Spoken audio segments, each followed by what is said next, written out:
Bem, pessoal, vamos de BTC no fim de tarde dessa terça-feira, 19 de setembro. Agora na Espanha, 22 horas e 15 minutos. No Brasil, 17 e 15 da tarde. Gente, o que está segurando a BTC aqui no semanal? A gente está abrindo aqui o primeiro candle comprador no semanal depois de 1, 2, 3, 4, 5, 6, 7, 8, 9 candles vendedores. O que está segurando é a Upper da banda de VWAP anual. O nosso fundo acabou pontificado aqui na VWAP decenal, que é essa linha laranja aqui, ó, que acabou sendo respeitado como o nosso fundo. Acabou fazendo um fundo duplo. A gente está respeitando uma canaleta virtual de alta e agora é bem provável que essa pernada vá levar a BTC para um patamar ali próximo de 40 mil dólares. Se ficar mais obtusa, vai bater 38. Se ficar mais aberta, pode bater até 42. O DXY, que guarda uma relação movimentacional de inversão com a BTC, quando a BTC faz isso, o DXY fez isso. O DXY mede a força do dólar norte-americano contra uma cesta de divisas.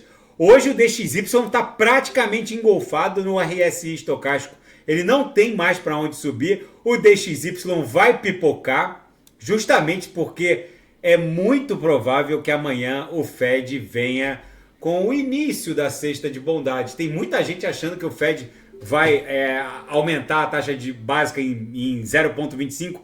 Ele pode até fazer isso, mas muito provavelmente vai ser o último aumento.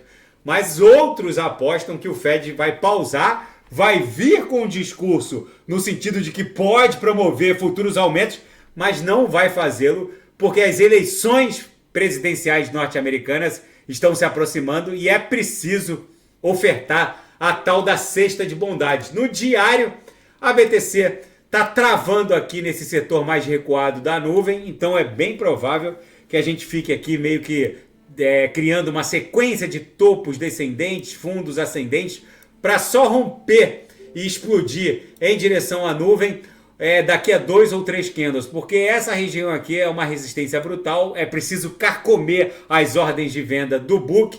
Isso vai acontecer em 2 ou 3 candles aqui no diário. As 3 linhas do canal de Keltner emborcaram forte para cima.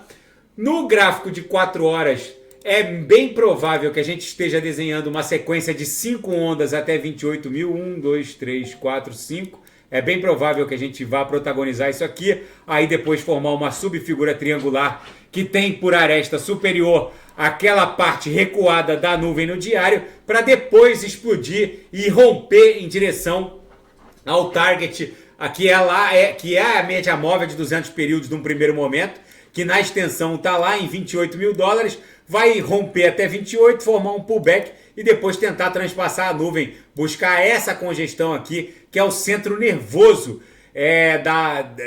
que foi um centro nervoso para a BTC, está na memória do mercado e vai ofertar uma bela resistência, que é o patamar entre 29 e 31.804, que foi esse toque aqui, esse último toque na aresta superior da nossa grande cunha. No intraday, a BTC tá um reloginho, deu bons trades hoje, fechou tudo no gain, batia na upper, voltava para VWAP, estressou a VWAP, voltou para as uppers, voltou para a VWAP e agora está acumulando aqui no patamar da própria VWAP. Na seara fática, a BlackRock estaria interessada agora na XRP. Há rumores de que a BlackRock estaria interessada inclusive na emissão de um ETF no mercado spot de XRP, já que há uma decisão judicial respaldando a XRP como um criptoativo que não é um valor mobiliário.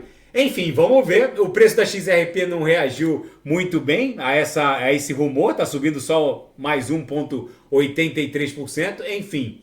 E um novo projeto de lei no Reino Unido para apreender e bloquear criptografia roubada ou hackeada. Obviamente, isso só seria possível se os ativos desviados ou hackeados estivessem numa CeFi.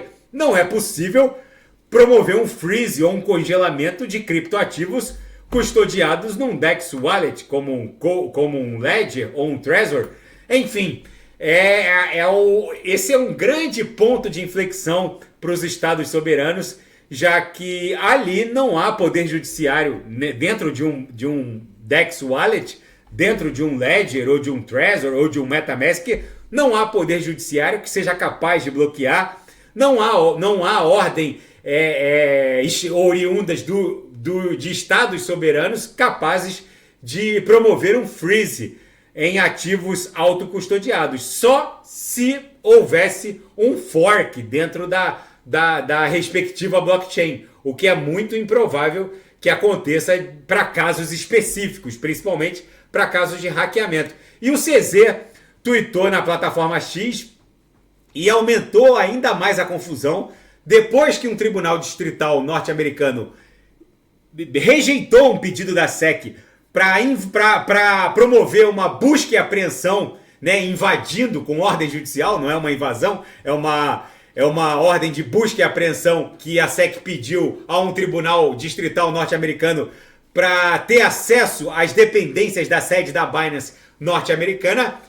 O CZ andou tweetando dizendo que não faz uso de nenhuma instituição terceirizada para custodiar os ativos criptográficos dos clientes norte-americanos e de clientes de nenhuma jurisdição. Ele não faz uso da Cepho, que é uma conhecida plataforma de custódia institucional de criptoativos voltada para clientes institucionais. Ele não faz uso de nenhuma empresa terceirizada para custódia de ativos dos clientes da Binance. É tudo custodiado pela própria Binance e qualquer esclarecimento que o tribunal onde está processando a demanda SEC versus Binance, qualquer esclarecimento que o tribunal queira, ele tem todos os dados, inclusive a prova de reserva desses criptoativos dos clientes. E na seara geopolítica e finanças internacionais, o S&P acaba tombando para o fundo do canal de alta que ele está desenhando,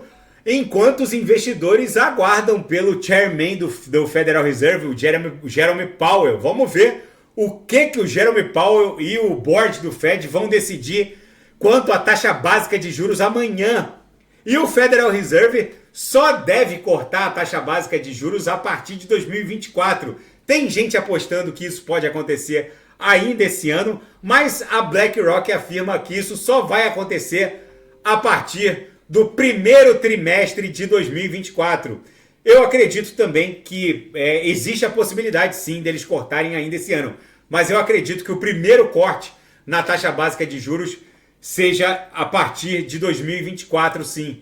E o Joe Biden insta a ONU a apoiar a guerra na Ucrânia, mas vê muita dificuldade num consenso dentro de um órgão multilateral gigantesco como a ONU. O Brasil, por exemplo, não toma partido dessa guerra. Muitos outros países, principalmente os integrantes dos BRICS, não querem confusão nem com a Rússia, nem com a China, muito menos com a Arábia Saudita, que é uma grande produtora e fornecedora de petróleo, e o Mohammed bin Salman está meio que alinhado com o Vladimir Putin, e toda vez que os Estados Unidos estão controlando ali a inflação, o MBS, o Mohammed bin Salman, esse que levou Neymar, que levou Cristiano Ronaldo, que está comprando o mundo todo, toda vez que o Banco Central norte-americano está controlando a inflação, ele vai lá e corta a produção de petróleo, que já caiu de 12 milhões de barris dia para menos de 9 milhões de barris dia. O petróleo segue em direção a $100. O mundo está virado numa hecatombe nuclear. A BTC aqui no diário sentiu o peso resistencial da base da nuvem, mas depois da segunda, terceira tentativa, o que deve acontecer até sexta-feira, isso aqui vai irromper e buscar esse último toque aqui, essa última congestão que promoveu o último toque na aresta superior dessa grande cunha. Na projeção aqui no diário, a nebulosidade avermelhada está perdendo bastante espessura, o que indicia que os compradores estão tentando retomar o controle da BTC. Tá bom, pessoal? Se nada fugir do script, eu volto amanhã para analisar a própria BTC. Fiquem com Deus e quem quiser sugerir alguma análise é só colocar nas mensagens abaixo. Até amanhã, grande abraço, fiquem com Deus.